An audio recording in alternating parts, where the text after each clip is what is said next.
Hello बच्चों, let's read the following question. Out of the two cars A and B, car A is moving towards east with a velocity of 10 meter per second, whereas B is moving towards north with a velocity 20 meter per second. हमें क्या दिया गया है? To cars दिए गए हैं A and B. A जो है वो ईस्ट की तरफ मूव कर रहा है वेलोसिटी 10 मीटर पर सेकंड से, B जो है वो नॉर्थ की तरफ मूव कर रहा है विद द वेलोसिटी 20 मीटर पर सेकंड से. तो हमें क्या करना है? Then the velocity of A with respect to B is nearly. तो A का वेलोसिटी कितना होगा B के विद रिस्पेक्ट टू, हमें वो फाइंड आउट करना है. ऑप्शंस क्या हैं? फर्स्ट ऑप्शन 30 मीटर पर सेकंड, सेकंड ऑप्शन 10 मीटर पर second, third option 22 metre per second, and fourth option is 42 meter per second. First of all, we will talk about the key concept used in the question. इस question में क्या की concept use हो रहा है? Question में बात कर रहे हैं velocity of A with respect to B. That means हमें किसकी बात करनी है? रिलेटिव वेलोसिटी की. Relative velocity of A with respect to B निकालना है. विद रिस्पेक्ट टू बी निकालना है. तो जब ये दोनों ए मूव्स अवे फ्रॉम बी, ए जो है वो बी से अवे मूव करेगा, मूव्स अवे फ्रॉम बी, तो हम इनका रिलेटिव वेलोसिटी कैसे निकालेंगे? सपोज रिलेटिव वेलोसिटी को हमने वी ए बी वेक्टर से डिनोट किया, ए का relative velocity with respect to B. तो ये क्या होगा? हम ए का जो वेलोसिटी होगा उससे बी का वेलोसिटी माइनस कर देंगे. जिसके विद रिस्पेक्ट टू निकालना है उसका वेलोसिटी माइनस होगा, जिसका वेलोसिटी निकालना है उससे माइनस होगा. तो माइनस साइन क्यों आएगा? क्योंकि ये दोनों एक दूसरे से दूर जा रहे हैं. तो ये कॉन्सेप्ट यहाँ पे अप्लाई होगा. बी ए वेक्टर जो होगा that will be velocity of A. This is velocity of car A. And जो बी बी वेक्टर होगा वो हमारे पास क्या होगा? Velocity of B. Velocity of B होगा. अब इस क्वेश्चन को सॉल्व करते हैं.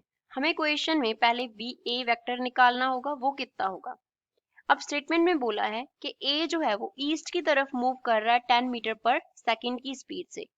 तो हम यहाँ पे पहले तो डायरेक्शंस बना लेते हैं इस तरीके से. इस तरफ हमारे पास क्या होगा? वेस्ट. ये हमारे पास होगा ईस्ट. ये हो गया नॉर्थ. एंड ये क्या हो गया? साउथ. इस तरफ कार ए मूव कर रहा है कितनी स्पीड से? 10 मीटर पर सेकंड की स्पीड से. इस तरफ 10 मीटर पर सेकंड की स्पीड से. तो वी ए वेक्टर कितना होगा? जो मैग्नीट्यूड है एंड जो डायरेक्शन है 10 आई कैप होगा. जो बी कार है वो इस तरफ मूव कर रहा है टुवर्ड्स नॉर्थ एंड उसका जो स्पीड है वो 20 मीटर पर सेकंड दिया है. तो अगर हमें बी बी वेक्टर निकालना हो तो वो हमारे पास क्या हो जाएगा? 20 एंड साथ में क्या आ जाएगा? जे कैप. क्योंकि ये वाई डायरेक्शन बन रहा है. इस तरफ हम वाई एक्सिस ले लेते हैं और इस तरफ हम एक्स एक्सिस ले लेते हैं. तो ये हमारे पास वी एंड बी भी आ गया. अब हमें रिलेटिव वेलोसिटी निकालना था. तो बी ए बी हमारे पास क्या हो जाएगा? B A B vector will be equals to, हम क्या कर देंगे? वी ए वेक्टर से बी बी वेक्टर माइनस कर देंगे. Which means relative velocity of A with respect to B हमारे पास क्या आ जाएगा? 10 I cap minus 20 J cap हो जाएगा. अब इसका मैग्नीट्यूड निकालते हैं. बी ए बी वेक्टर का मैग्नीट्यूड वो हम कैसे निकालते हैं?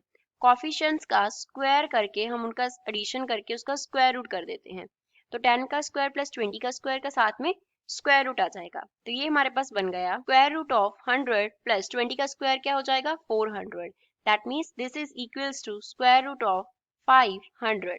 इसको हम फर्दर कैसे लिख सकते हैं? That B A B vector का जो हमारे पास मैग्नीट्यूड होगा it will be equals to 500 का जो स्क्वायर रूट होता है वो होता है हमारे पास 22.36 एंड यूनिट्स क्या होंगे? मीटर पर सेकेंड होंगे. तो इसको हमें अप्रोक्सीमेट लिखना है. हमें क्वेश्चन में अप्रोक्सीमेटली पूछा था.